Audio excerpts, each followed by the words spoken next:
With us now, the royal historian Kate Williams. Kate, welcome. Thank you for coming in. Evening. There were two phrases I wrote down as we were watching Nicholas Witchell's report: acute embarrassment and real setback. Now, where does it stand in your estimation? Well, you know, Nicholas gave us a great report there. I mean, to me, if this is all it is, I think it's containable. If it's just these few pictures, if that's all we're going to see, I think we're all right. I think there's going to be a bit of royal firefighting, but it's going to calm down because Prince Harry is pretty popular at the moment. He's really soared in popularity after the royal wedding, where there was very touching images of him playing with the little bridesmaids. Then we had his marvellous tour that we saw a bit of a clip of in your film, wonderful tour in the Caribbean, the way he represented the Queen, and of course was representing the Queen with Kate at the closing of the Olympics, and has been a very hard-working, upstanding member of our the armed forces. So I think he's been very successful. So if it's just a few pictures, I think we can contain this. Everyone will say, well, you know, he's single, he's a young man, you know, these girls,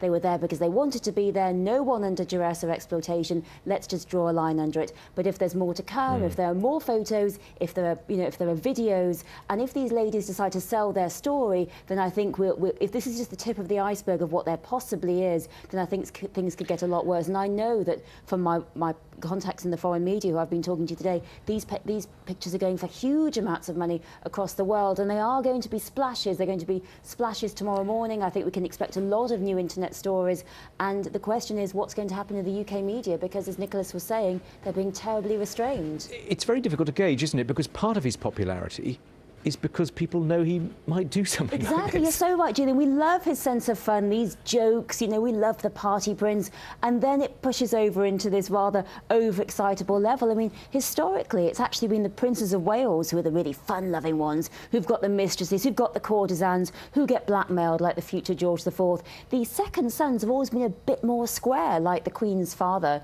George VI. But Harry is, you know, now that William's become, you know, this kind of rather grown-up married man, you know, it's chickens at home with Kate, he's gone wild. And you know, I really think this might be his last Las Vegas pool party holiday. I think he may not be allowed anymore. I suspect you're right about that.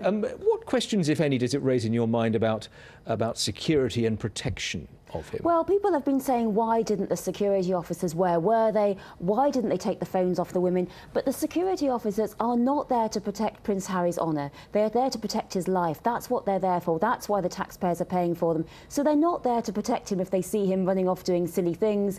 And, you know, it's not their job. And I think he's a grown man. He takes responsibility for himself. And, you know, he met these girls in a bar, took them upstairs, and, you know, he just didn't think. I think, you know, none of us all realise that it's so easy with a camera phone these days. You can just hold it up, it looks like you're writing an email, and you can take photos. And that's why I'm wondering about more photos, because when I use my little camera phone, I tend to take kind of 10 photos where one would do, and I don't know how many more there are. I mean, this whole, you know, it could be a story that could really run, and I think Harry must feel very fortunate that this didn't come out last week when the Duke of Edinburgh was seriously ill, in which it would have looked very bad, I think, for the poor Duke to be in hospital and Harry to be splashed all over the internet. Okay, Kate, thanks very much for coming in. Thank you. Thank you.